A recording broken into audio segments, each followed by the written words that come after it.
매연 윤봉길 의사 너무나 잘 알죠. 우리가 매연 윤봉길 선생님에 대해서 우리가 이제 또 나누어야 되는 시간인데요. 뭐 선생님에 대한 개략적인 소개는 여러분들이 뭐 검색하면 얼마든지 찾을 수가 있는데 이제 조금 여기도 잠깐 제가 소개를 했습니다만은 윤봉길 선생님에 대한 일화를 이제 말씀을 드리면, 윤봉길 선생이 이제 3일 만세 운동이 있을 때 학교를 다녔어요. 다녔는데 그때 일본이 가르치는 학교를 다니기 싫다고 부모에게 학교 그만두겠다라고 그렇게 그렇게 했는데, 또 하나는 뭐냐면은 여러분 여기 뭐 강의에 있지만 수업 시간에 일본인 교사가 이 일본어로 제가 일본어 잘 모르긴 한데 와타시와 니혼진 데스, 이게 뭐냐면은 내가 진짜 일본인이 되는데 관심이 있다는 얘기예요. 이거를 일본인 선생이 조선 아이들한테 이거를 돌아가면서 읽으라고 시킨 거예요. 그리고 읽을 사람 손 들어라 하는데 아무나 손을 안 드니까 돌아가면서 시키는데, 한 아이가 손을 듭니다. 손을 들어서 와타시와 니혼진 데스 딱 이렇게 하니까, 그 다음에 이제 이 윤봉길 소년이 순서됐는데 거절하죠. 거절했는데 그 수업을 마치고 나와서 그걸 읽었던 애 있죠. 그 애를 가서 흠씬 두들겨 팹니다. 너는 오직 정신머리가 없으면 그거를 그 말을 하고 있냐고. 네가 일본인 되는 게 말이 되냐. 그렇게 어릴 때부터 이미 항일 정신으로 민족에 대한 주체성을 가진 그런 소년이었다라고 볼 수가 있는 거죠. 그러면서 이제 이 윤봉길 선생이 우리 일제 때 그 선각자들이 대체로 무슨 생각을 하냐면은, 우리가 이렇게 일본에 당하는 것은 다 무지해서 그렇다. 글자도 모르고 책도 안 읽고 역사에 대해서도 모르고, 그러니까 결국은 우리의 무지로 인해서 우리가 약소국이 될 수밖에 없다는 걸 알고 이 청년 윤봉길은 그런 개범운동을 하죠. 우리가 그 개범운동했던 상록수의 주인공 누구예요? 신문. 네. 그런 것처럼 그 여자 주인공 최영신. 네. 그 최영신 선생이 교회학교 반사로서 그런 활동을 했다는 거다. 그러니까 결국 뭐냐면 모름에서 오는 거다. 모름에서. 그러면 오늘날에도 저는 그런 생각을 하는 거죠. 모름에서 오는 민족적 굴욕. 뭐 여러분들이 여기 여러분들 정치적인 성향이 어떠신지는 저는 잘 모릅니다만은, 과연 우리나라가 현재 지금 완전히 독립국인가에 대해서 물어볼 때 단적인 예로 우리나라가 군이 이른바 전시 작전 통제권을 누가 갖고 있어요? 미국이 갖고 있죠. 그러니까 우리는 북한이 얼마 전에 남조선이라고 하지 않고 대한민국이라고 호칭을 정상적으로 바꿔서, 그건 무슨 얘기예요? 이제 내가 너희들을 민족으로서 인정하지 않겠다. 왜냐하면 너희들이 스스로 할 수 있는 게 없다라고 본 거예요. 북한은. 왜냐? 군 통수권이 대통령이 있다고 하지만 유사시에 병사 한 명도 움직일 수 없습니다. 그러면 북한의 입장에서는 유사시가 생길 가능성이 생겼을 때 남한하고 뭔가 협상이 돼야 되는데 협상 자체가 어떻다는 거예요? 불가능하다라고 보는 거예요. 그럼 이 일제가 우리나라를 처음 울산늑약을 할 때 그 전에 뭘 먼저 해요? 외교권과 국방권을 먼저 가져갑니다.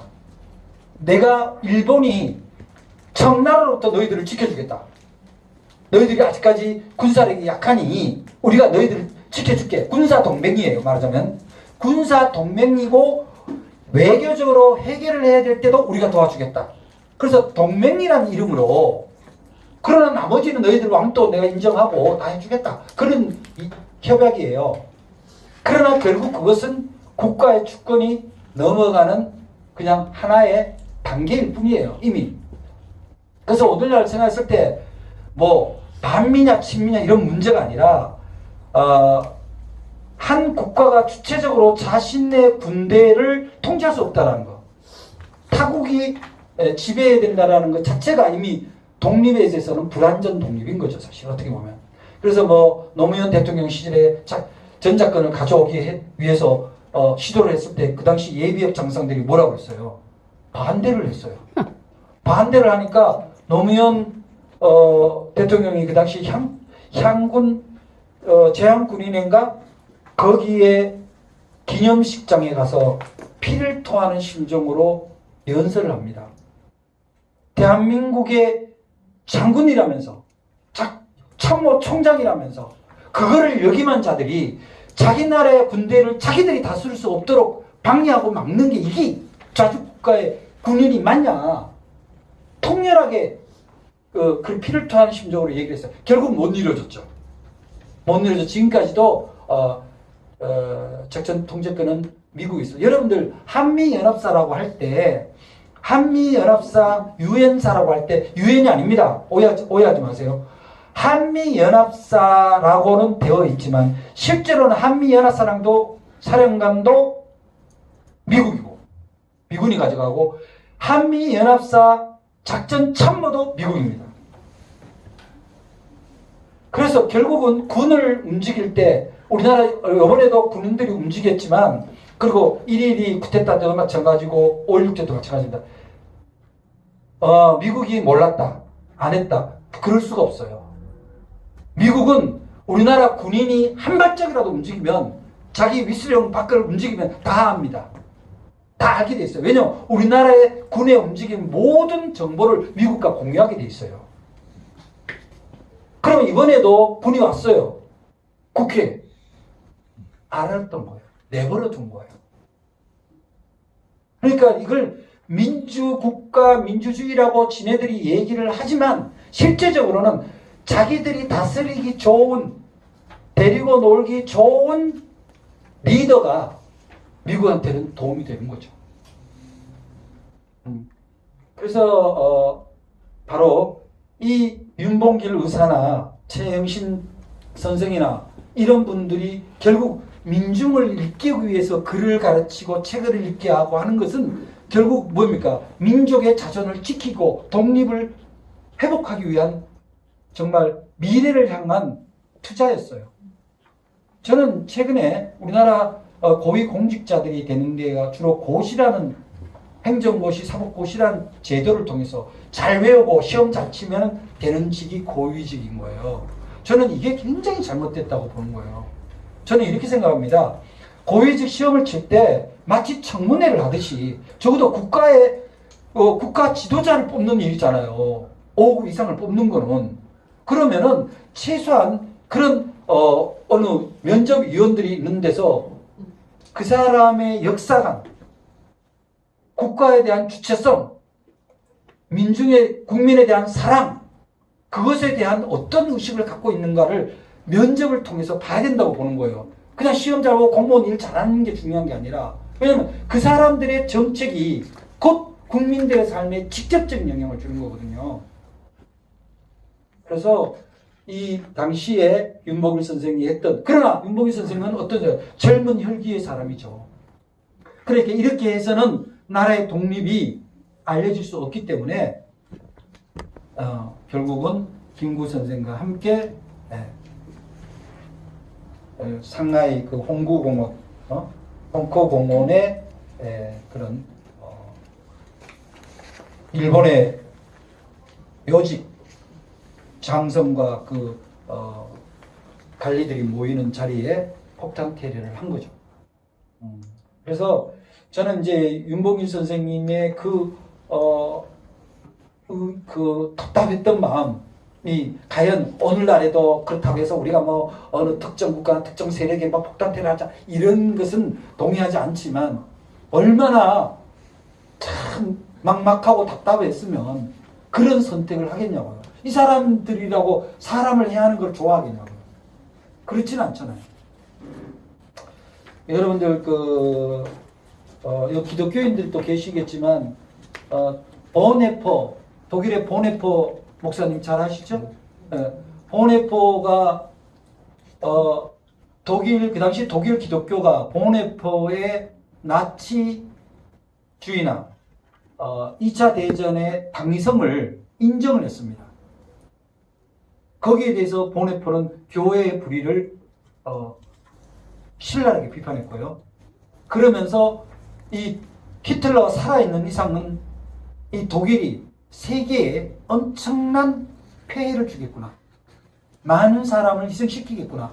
그래서 결국 이 목사가 히틀러 암살을 기획을 합니다. 근데 기획을 하고 그것을 기도하기 직전에 체포가 되어서 죽죠. 저도 목사인데요. 오늘날 한국 교회의 여러 가지 이런 모순된 폐단을 보면 차마 참담하고 부끄럽기 짝이 없습니다. 잘못된 유사 종교로 전락한 거죠.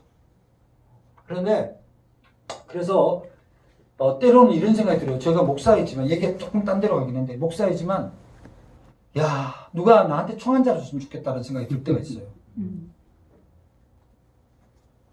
그냥 정말 저 사람들을 정말 처단을 해야 이 땅에 이 왜곡되고 참담한 역사가 중지될 수 있을까? 그런 심정이 생긴 거예요. 뭐 그렇다고 진짜 누가 총을 줄 리도 없지만 제가 쌀 용기도 없고요. 그렇지만 그런 심정인 거죠. 그러나 이 당시는 국가 대 국가니까 아마 윤봉길 의사는 그때 나는 그런 생각이 드는 거예요. 김구 선생이 이 젊은 청년을 가만 죽잖아요. 그거를 보낼 때 그 심정은 오직했겠냐는 거예요. 얼마나 사랑하는 제자 같고 아들 같겠어요. 근데 그 젊은이를 죽음의 전쟁터로 그냥 보내는 거잖아요. 그런데 그 김구 선생의 마음에는 뭐가 있었겠어요? 하늘의 미랄이 땅에 떨어져 죽지 않으면 아무것도 없지만 땅에 떨어져 죽으면 어떻게 돼요? 많은 열매를 맺기 때문에 그를 민족의 열매로 삼은 거예요. 미랄로 삼은 거죠. 역사적인 미랄로. 그렇지만 슬픈 일이에요.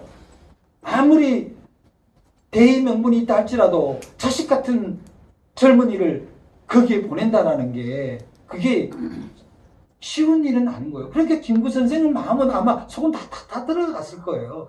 그런데 해방됐는데 좌우 대립이다. 또다시 갈라진다. 남은 나라가 우리나라를 통치한다 그랬을 때 정말 피를 토하는 심정이었을 거라고요. 또 그런 사람을 또 신일의 천재들이 총을 쏴서 죽였으니 오죽하겠어요? 자, 이제 얘기를 하다 보니까 딴 데 갔는데요. 기림시 윤봉길 선생의 시를 이제 공강규 시인 잘 아시죠? 공강규 시인이 쓴 시입니다. 자, 혹시 자청해서 내가 한번 낭송해 보겠다. 아유, 그럼 다시 처음 저쪽으로 돌아가. 아까 여기까지 읽으셨죠? 네. 그러면 우리 선생님, 뭐 운명이에요. 한번 잘 읽어주세요. 다 하세요, 다. 마이크 드려야지. 유교장님 다 하세요. 윤봉길, 공강규 2016년 12월 28일 나는 상해 지하철 홍구 족구장역 노신공원에 있는 매원사당을 참배하였다. 충청도 몰락한 양반가의 아들이었던 선생 3.1 항일운동의 민족적 분노를 목격하고 식민지 노예 교육을 거부하며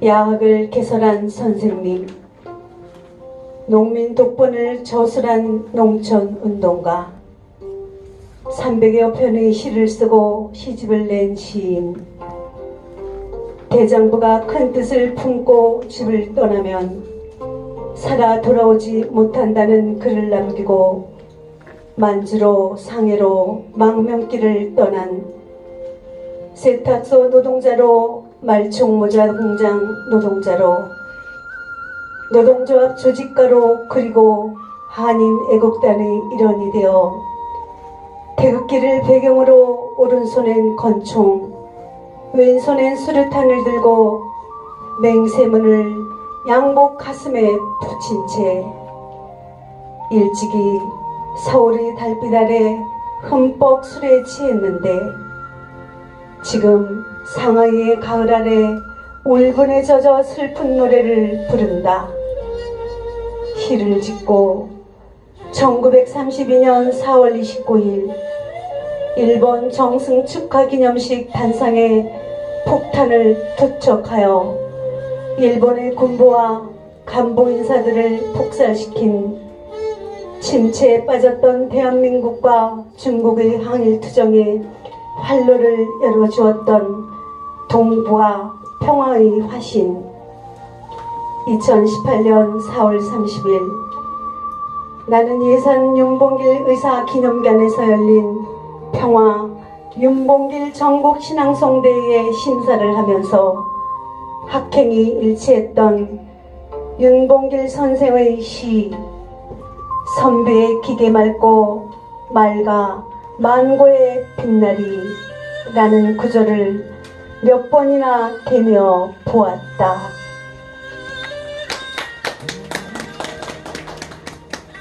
아, 정말 선생님들 시를 읽으니까 정말 감동이 막 그냥 이 시는 이제 여기 뭐 저 해설을 해놨지만 공강규 시인이 그 민족문학 사상의 편집 주간이고 제가 편집위원인데요.